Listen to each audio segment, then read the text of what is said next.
Aisha, and I'm a former host of Mocha Single Mothers by Choice, or SMCs.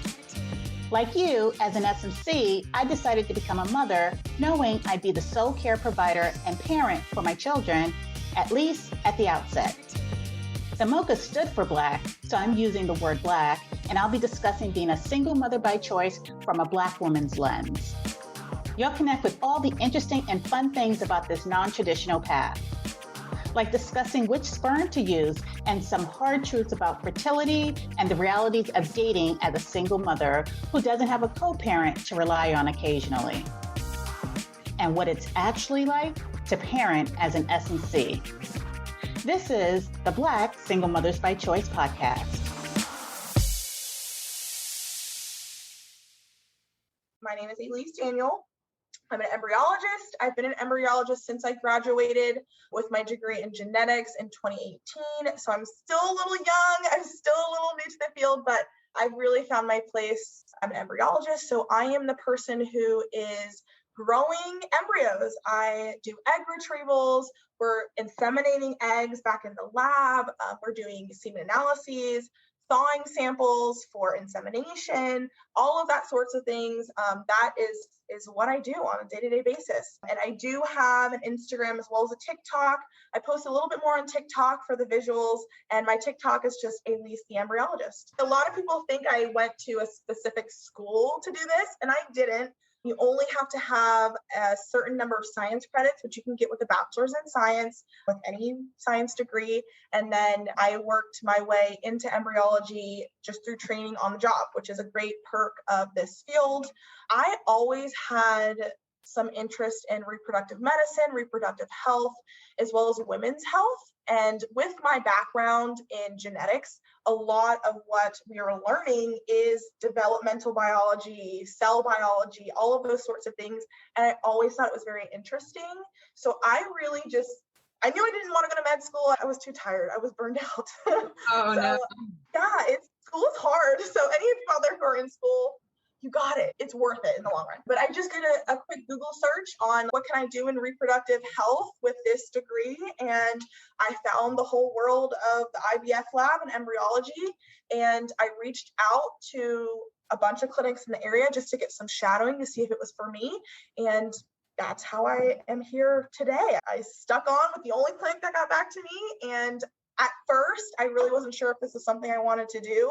Looking at semen every day, I was like, is this really for me? But I'm glad I stuck it out because I really do enjoy it, even with all the semen that I look at on a regular basis. It's a very stressful process. There's so much mystery around the lab that I can really ease some people's mind or give people peace of mind if they can at least have a little information about what's going to happen.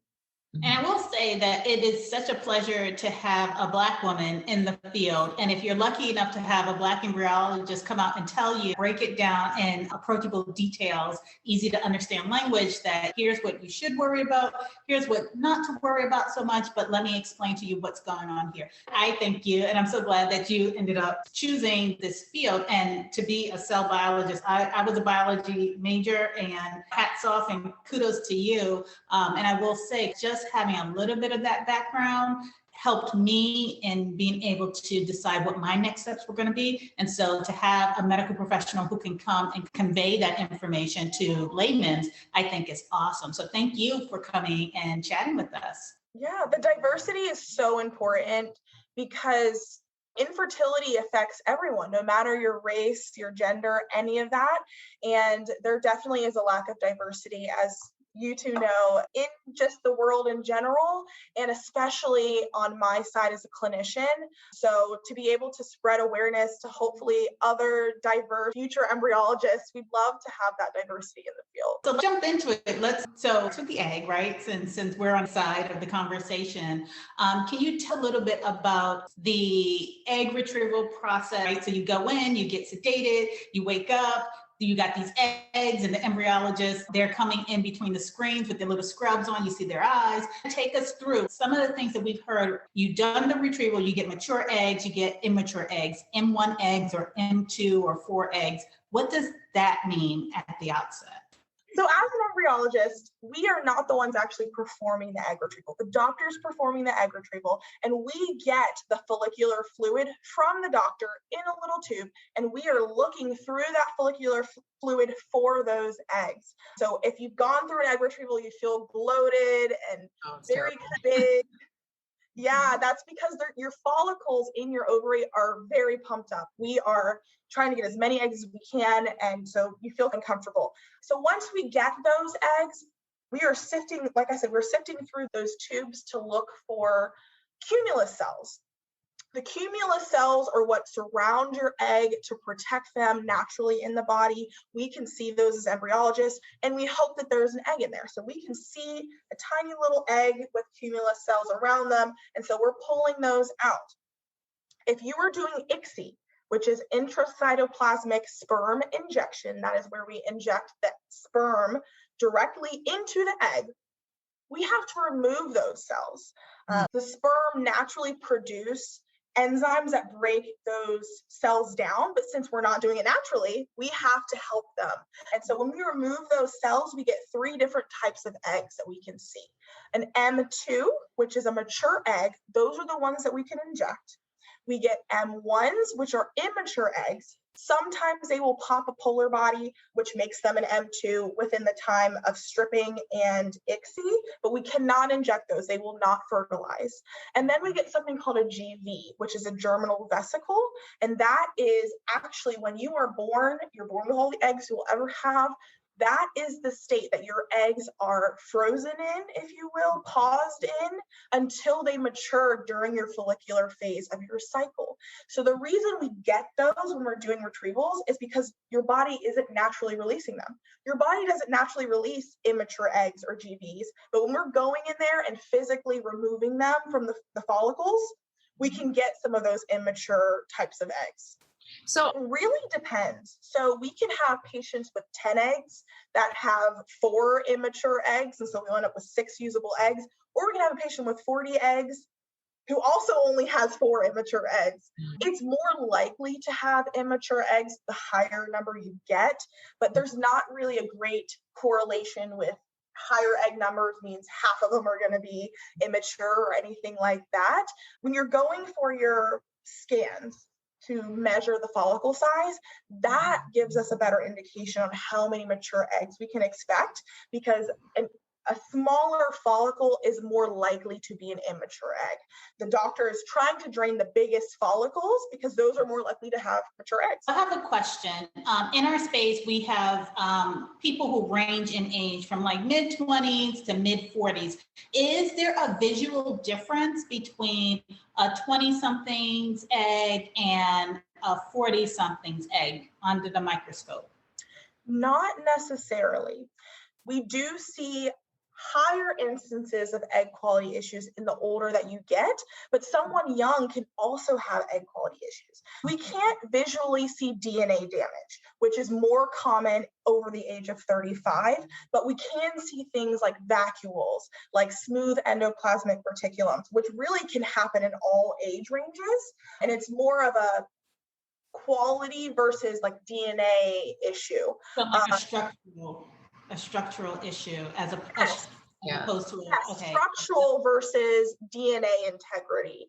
And so we can't unfortunately see that DNA damage, which is why we often suggest genetic testing on those embryos from people who have older eggs, because they're more likely to have that, but we can't pick those out of the bunch because we can't see them. But we can see other things that could give us an indication of an egg quality issue, but those can happen really at any age, but they are more likely to happen over the age. When you think egg, you don't want to think chicken egg.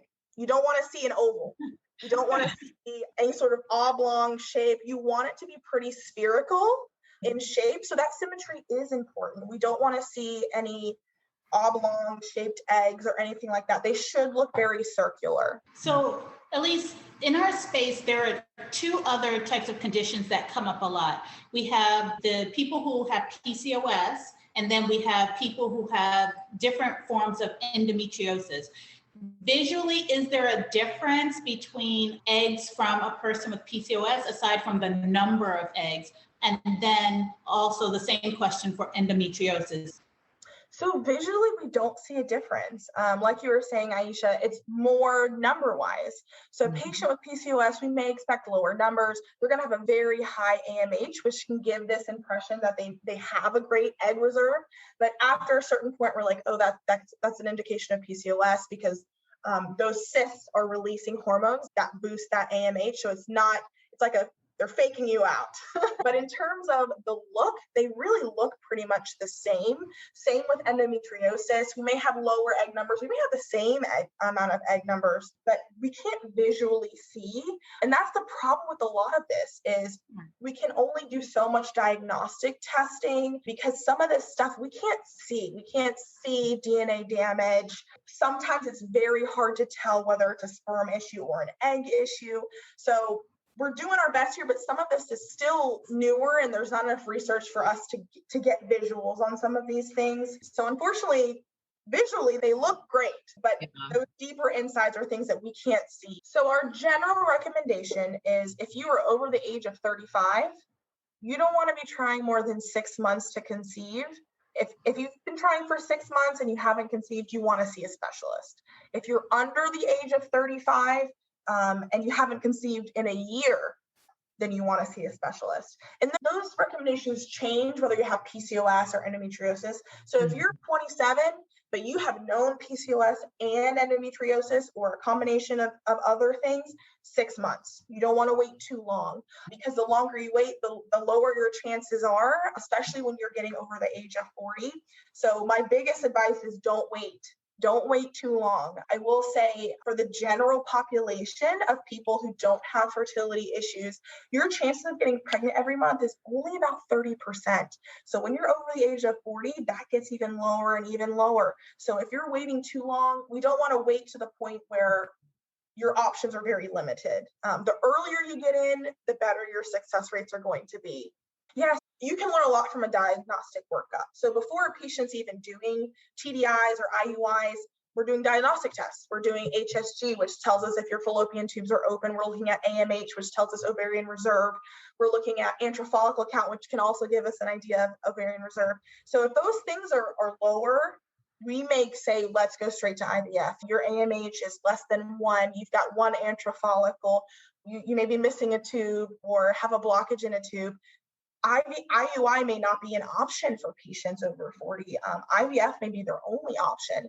Now, if IUI or TDI, we do feel like is an option for someone over 40, we typically do 3. After 3 failed IUIs, it doesn't mean you can't do any more IUIs, but we're going to have a conversation and talk about those previous cycles, if there's things we can improve on, maybe different protocols. And we may talk about increasing our treatment to InvoCell or IVF. We're at least having that conversation after 3 failed. That makes sense. All right.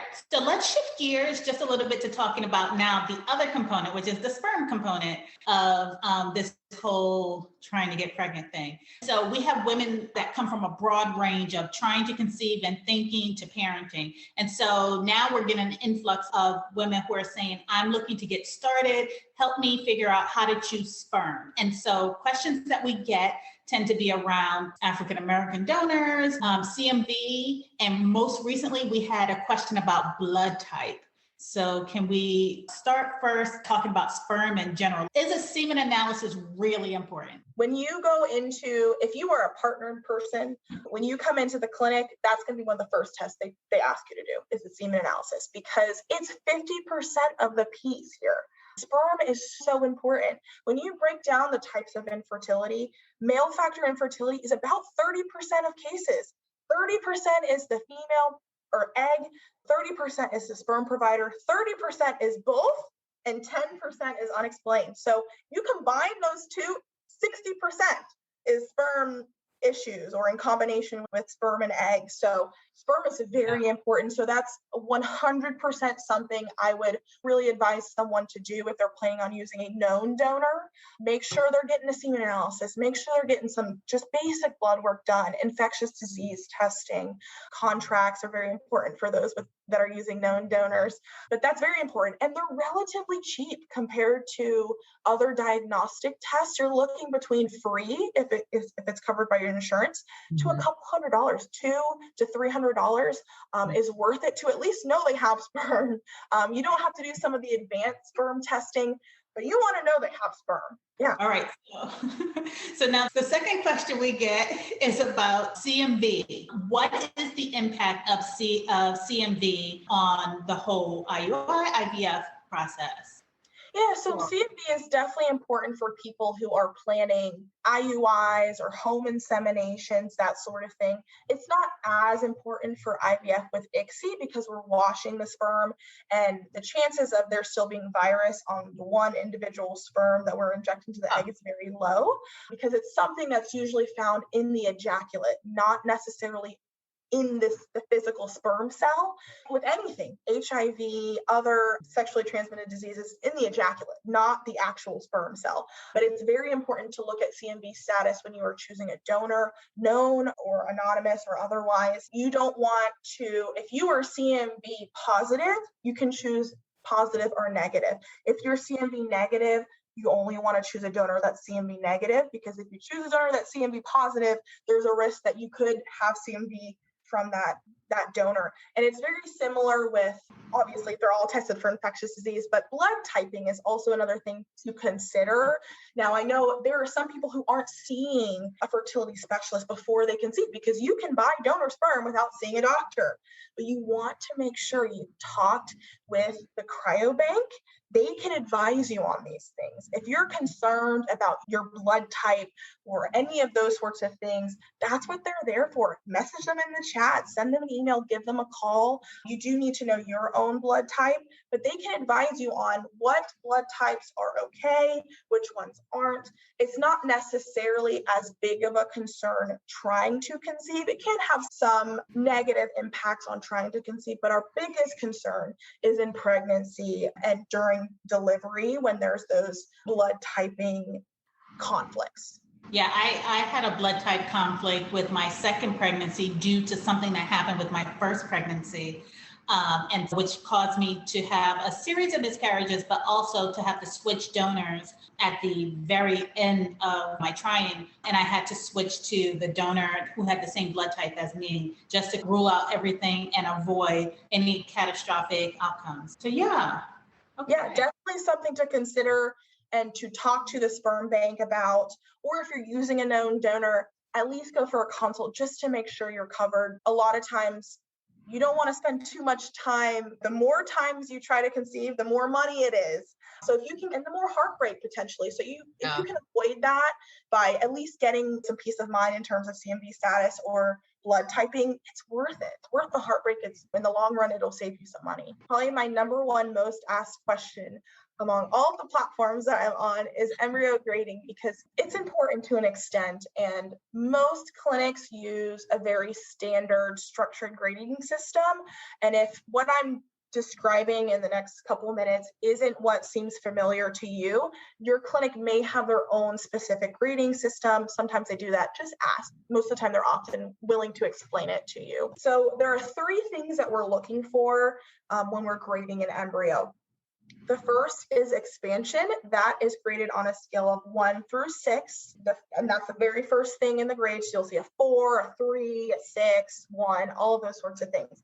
The next thing is the ICM. It's literally the letter I, the letter C, the letter M. That stands for inner cell mass. And that is what becomes the future baby. That's very important. We want it to look good. And that is a letter. That's a letter A through D. The last thing in the grade is the trophectoderm, and those are the cells outside the ICM. That is what becomes the placenta, and that is also graded A through D. So you may see something like a 3AB, a 4BA, a 6BB. Those are Just some general grades to throw out there. So what you've seen. The expansion is really, we're looking at how expanded is the inner blastocyst on the zona, which we mentioned earlier with the egg. The zona is the outer shell of the embryo or the egg. As it grows, that shell grows with the embryo. So the thinner that zona, the higher the grade. So an embryo has to hatch to implant. Now, Okay. not just because your embryo is not hatching doesn't mean that it's not good. Sometimes they hatch naturally. Before an FET, we manually hatch them with the laser. So we know part of the zona is gone. It may not fully come out of the zona when we see it before transfer, but it will come out in the first 24 to 48 hours after your transfer. So they do have to hatch for them to implant, for you to get pregnant, but do not worry if it's not happening at your time of transfer. It will happen. Yeah, we help it. I wouldn't say we force it because we can't make it come out of the zona like this. It does that on its own. But what we do during the freezing and thawing process of freezing and thawing embryos, that zona can get a little hardened because of the cryomenia, because of the liquid nitrogen. So it has a harder time hatching on its own. So what we do is slice a piece of the zona off, which does not harm the embryo. The zona is going to be gone eventually anyway, right? We want it to come out. So we're helping it by slicing some of that zona off. Just the embryo a little bit easier of a time to get out. Okay. So you're just creating a door. Yes, For the door. Just in case you're in the dark, here's the door.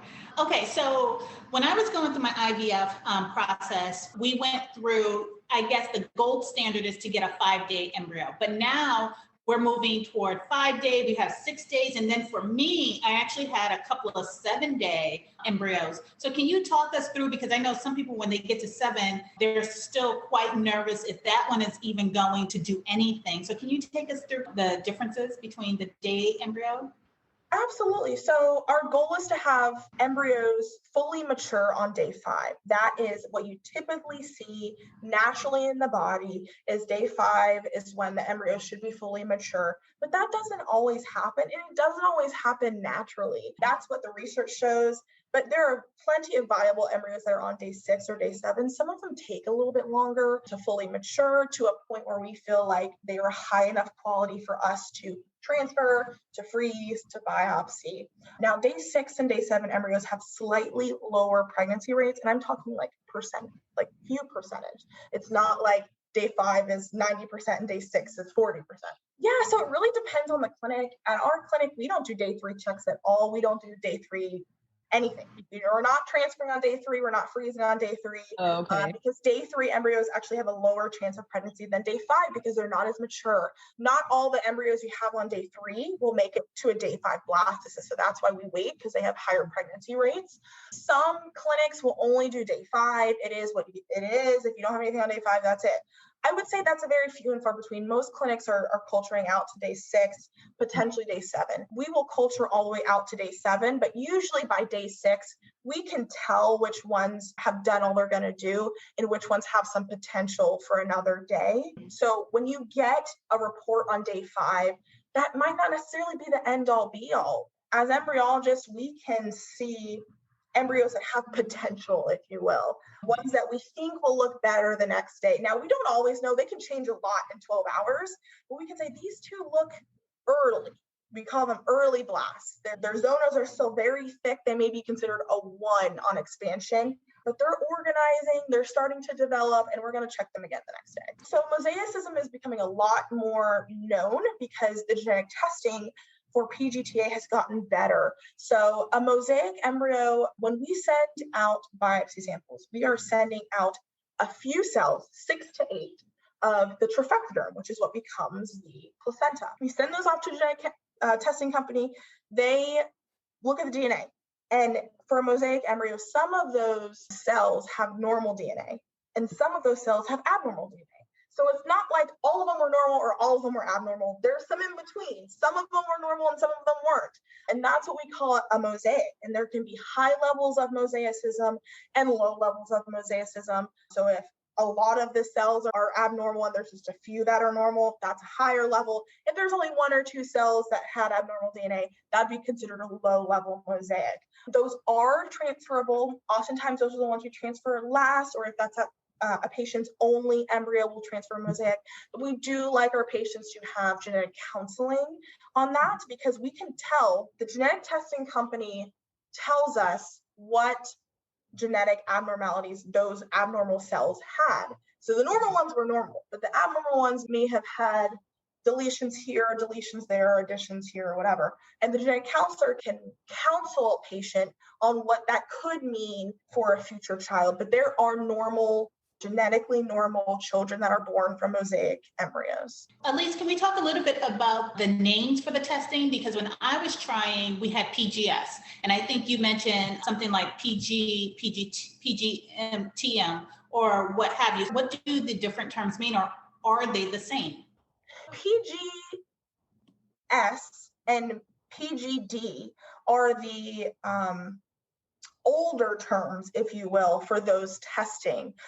We currently use the terms PGTA and PGTM. So that stands for pre-genetic testing for aneuploidy and pre-genetic testing for monogenetic disorders. And they're essentially very similar, the same thing as PGTA and PGTM. It's just a new term, a more scientifically accurate term, if you will. So PGTA is genetic testing for aneuploidy, things like Down syndrome, things like trisomy 18, trisomy 13, things that happen during the development of the embryo, not necessarily things that are passed from mother or father to baby, not things that are inherited, if that makes sense.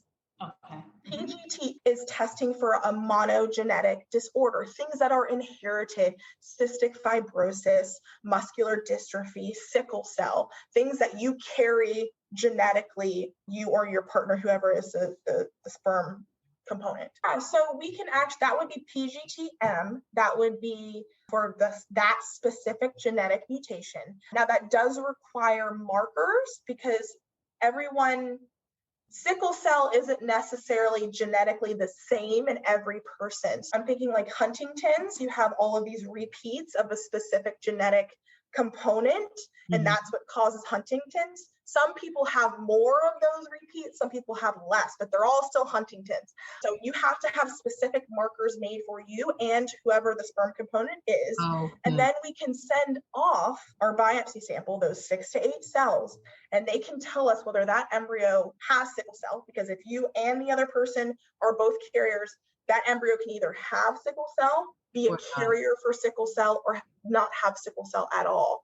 And so we can do that testing on those embryos. So if you and the person or donor that you're planning on using, the sperm provider, are both carriers for the same genetic disorder, we can screen those embryos to make sure that they don't have that disorder or even are carriers of that disorder. I do have one last question that I hear come up with Mosaic embryos. There is always the concern, trust with the medical establishment. What steps do embryologists take to make sure that they're not discarding what could be a good embryo? We get that question a lot. I have a Mosaic embryo, but how do I know that they're just not throwing away good embryos? You create these embryos, you send them off to a lab, and then they come back, only 2 were good. We discarded the rest, right? Because they were a Mosaic or something. And some people are just like, those are my embryos, still they're mine, albeit Mosaic embryos. How do I know that they're not just discarding good embryos? Is there something we can do, a next step to say, okay, this embryo would not be conducive to life, or whatever they call it? Yeah, so we discard abnormal embryos. Most clinics will not transfer an abnormal embryo. Now, mosaics are different. Here at our clinic, we do not discard mosaic embryos. Patients have to sign a specific mosaic embryo disposition consent, but abnormals, we will discard. When they sign their PGTA biopsy consent, it gives us permission to discard abnormal embryos because they are not conducive with a living pregnancy, and they are counseled on that before they sign that consent. We do have some patients who are very concerned about it, and what we can do, because they don't get discarded right away, it takes time for these things to happen. If a patient is very concerned before they go through their cycle, we'll flag them and say, this patient is very concerned about their abnormal embryos or potential, because at that point they haven't had any. If they come back with abnormal embryos, we'd have them speak to a genetic counselor to understand why these aren't conducive with life or even pregnancy. Most abnormal embryos are not you're not getting pregnant with them. Now, if a patient really has concerns, ethical or moral concerns with discarding any embryo, there are things we can do to make them feel more comfortable or feel like they have more control over the process. So make sure you ask if you're having those concerns, talk to your doctor about it. So some things we can do is some patients really don't like the idea of discarding embryos at all, whether they're normal or abnormal. They feel like they are life, and that is completely fine. We understand that.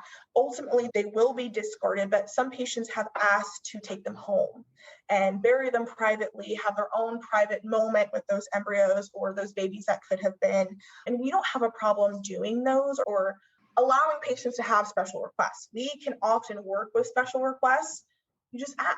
If you don't ask, the answer is no. Oftentimes we can make things work for patients. Those do require separate consents, and we want to make sure they've been counseled that these are ultimately going to die. But if they want to have them die in their presence or in their own ceremony or privately, we can make a lot of those accommodations.